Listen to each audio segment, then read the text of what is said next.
welcome back to my channel. One thing I've been super open about, whether you follow me on Instagram or my blog, is my battle with rosacea. And it was something that I didn't really realize was a condition that my skin dealt with or was dealing with until probably like my late 20s. It wasn't something that I struggled with as a child, but as my skin continued to get more mature and aged, and maybe I was exposed to different things, I would notice triggers. So I've gotten a handful of questions over the years, and I've never really done a dedicated YouTube video about my journey with rosacea. So in today's video, I'm just gonna cover what triggers my rosacea and what I've found to help it. Once again, I'm not a doctor. I'm only speaking from experience. I'm not a dermatologist. I am not about to drop any like science bombs on you. I'm just gonna really get down to my personal journey with it. What's helped, what's hurt, where we are now, and just any advice that we can share. If it is something that you think that your skin is struggling with, I encourage you to see your doctor. But once again, this is just my personal journey with rosacea. First off, let's start with rosacea itself and what it looks like when it flares up. So for me, my cheeks get violently red. I notice around my nose starts to get red, and then it spreads out into my cheeks. Sometimes it lasts for a handful of hours. Sometimes it lasts for a handful of days. I used to never really understand why it would pop up or why it wouldn't. And now I've been much more diligent about looking and following the trigger signs that I can really try to manage it a lot with diet and lifestyle. So, and I think one of the reasons I have just now learned what the triggers are is because as the older I've gotten, I've maybe been exposed to more and just really listened to my body more. So first off, let's talk about like the hard nose for me. Sorry ladies, but you got to put down the bottle. Don't get me wrong. I am still having a glass of red wine here and there, but I'm not going to drink a whole bottle by myself. And I'm not even going to drink half a bottle by myself, or I'm going to wake up so red. And you notice it because the second you start drinking, your skin will probably turn red. That was one of the quick signs for me, is every time I had red wine, my skin would get bright red, and then it would carry over into the next morning. And then if I had another glass of red wine the next night, it was just like a continual cycle. But it wasn't until I cut out red wine, which I've done off and on throughout the years, but right now I'm on a no red wine thing. I'm just drinking vodka and sparkling water. So this has just, for whatever reason, just been a horrible trigger for me. Like I said, I'll indulge every now and then, but for the most part, I keep it minimal. Also, spicy food. I still love my sriracha and I indulge in it pretty frequently, but I don't combine it with all of the other triggers. I think that's one thing when I sit here and talk about triggers, it's just all of them at once is just going to completely screw up my face. So if I'm gonna choose to indulge in some of them here and there, I need to be really mindful of what else is kind of going on. So sriracha, yes. Am I gonna have a ton of sriracha while washing it down with red wine and dairy and caffeine and while I'm on my period and while allergy season is high? No, I'm gonna just kind of pick my poison. Like I just said, caffeine is also a big trigger for me. I limit myself to 1 cup a day. That is it. I've noticed when I drink decaf,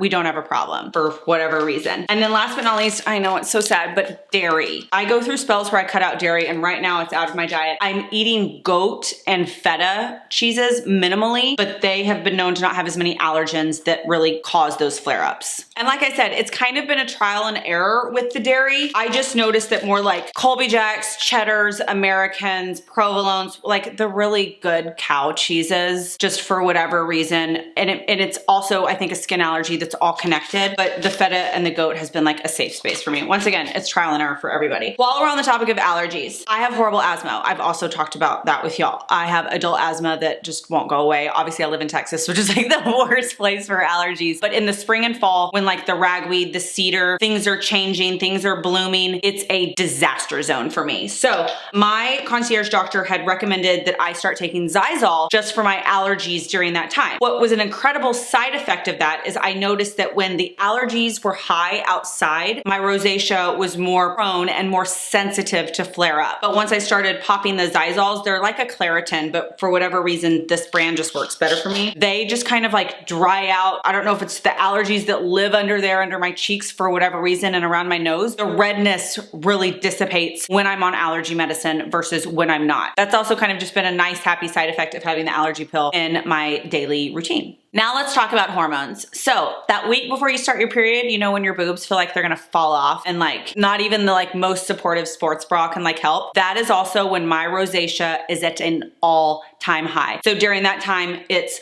no glycolic acids, no AHAs, no BHAs, no acid at all except for hyaluronic. No new product testing, no exfoliators, nothing with fragrance. The hormones are just, I guess they're just pushed to the surface, and the rosacea is like, I'm ready to party, test me, do whatever you want. Like, let's flare up, bitches. No, ma'am. I have learned that that is like the sweet spot week. We are just going to play it as safe as possible. So during that week, it is super sensitive cleansers. Don't wear makeup if I don't need to. Just keep everything very, very gentle. And then another thing that I've also really incorporated into my routine regularly, which I've had y'all follow along with me, is lasers. The BBL laser, the broadband laser, has really helped with that inflammation also. That's one thing that a laser does, is that heat from the laser kills inflammation, and rosacea is essentially an inflammation flare-up. So it's helped with my skin allergies. It's helped not only with like the good stuff, but like producing collagen and like helping with wrinkles and fine lines. But an added bonus of that is that the lasers really help clear up the redness too.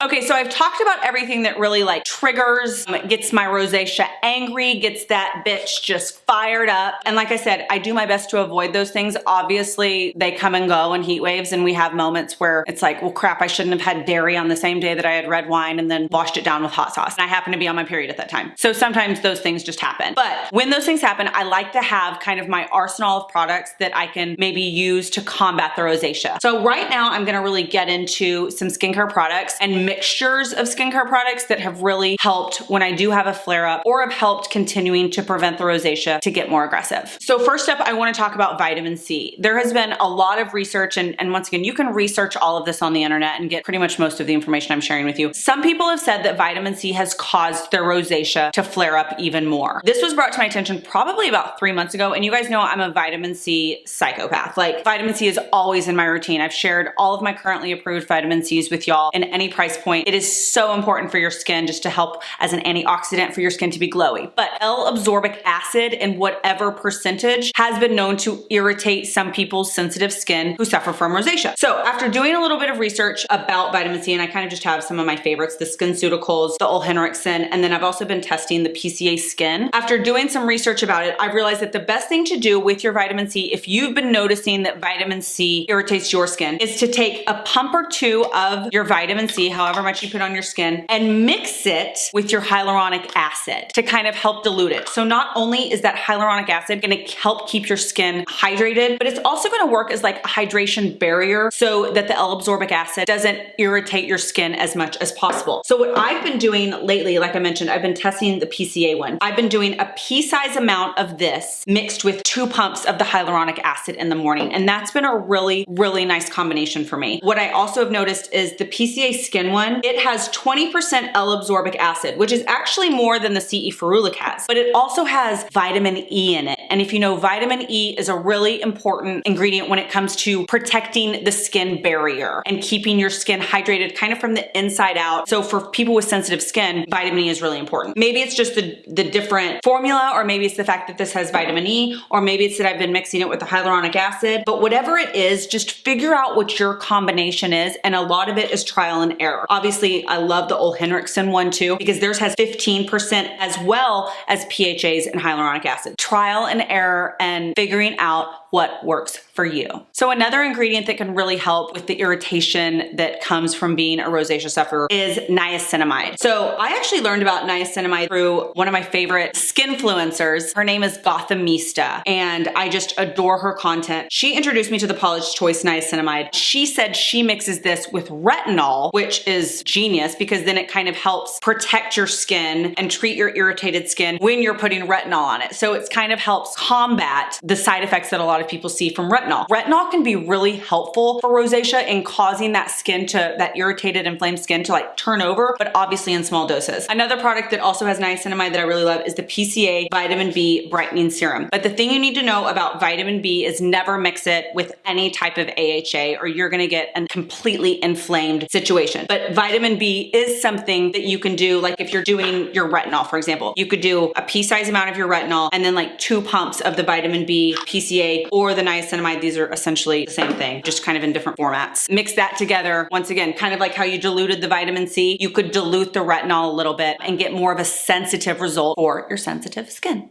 Okay, enough about formulas and mixtures. Let's get down to like the nitty gritty. What is gonna just freaking get rid of that irritating redness? 2 products that really focus on redness reduction. One is gonna be Skinceuticals Redness Neutralizer. I would mix 2 pumps of this with your hyaluronic acid if you're someone that just really can't see that redness go away. Another great option that has SPF in it. I talked about this in my derm store haul. It's the All Calm Clinical Redness Corrector. And I learned how to use this from them. They actually sent me an Instagram message after they saw my YouTube. What you do is you put your moisturizer on first, then you warm this up and press it into your skin where you're red. And it's really gonna help combat that redness. And it has SPF, which is awesome. We know anyone with rosacea, the sun, the exercise, the heat can really inflame. And then just a handful of other products that are just always in my routine, just in case. The Skinceuticals Epidermal Repair, y'all have heard me talk about this. I use this like post-laser, post-microneedling, anytime that your skin feels inflamed. It really helps repair that skin moisture barrier, kind of similar to vitamin E. Also, the CeraVe Facial Moisturizing Lotion, you can get this at Walmart, you can get this at any drugstore. The great thing about this, it has 3 essential ceramides, plus niacinamide, plus hyaluronic acid, plus it's fragrance-free, plus it's oil-free. So just really clean products for your face. I would actually use this when you're on a retinol program. This would be a great thing to use to really help with the moisture. And then last but not least, y'all saw me do the side-by-side of this on Instagram, IGTV. This is the CBD face oil by Colleen Rothschild. The CBD has been so calming for my skin, especially after I work out and I have like red face for 3 hours, which if you're a rosacea sufferer, you know that that's just the worst and you just can't get it to go away. If you go watch that IGTV, I'll link it below. You can see the redness just completely disappear in less than a minute. So CBD has a really calming effect on the skin, much like it does if you like roll up a joint, you know, you just get kind of a little chill. Well, think of this as like doing the same thing for your rosacea.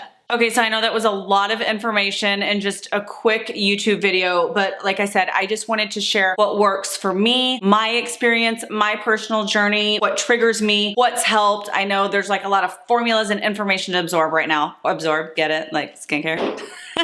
Okay, it's time to say goodbye. Anyways, if you are somebody that suffers with rosacea, if there's products that have worked for you, if there's tips that you have that you want to share with the current community, please leave all of those tips, tricks, products, hero products that have worked for you in the comments below. I would love to read them, and I know other rosacea sufferers would too. Once again, I'm not a doctor, I'm not a dermatologist, this is just my personal experience. I'm gonna keep saying that because I don't wanna get yelled at. Don't come for me, haters. Just talking about me, like I always do. Hey, if you like this video, you wanna see more, give me a thumbs up, like and subscribe. Go to my channel on Instagram, that's @KERRently. So is my blog, KERRently.com, or skincare, style, it's all there.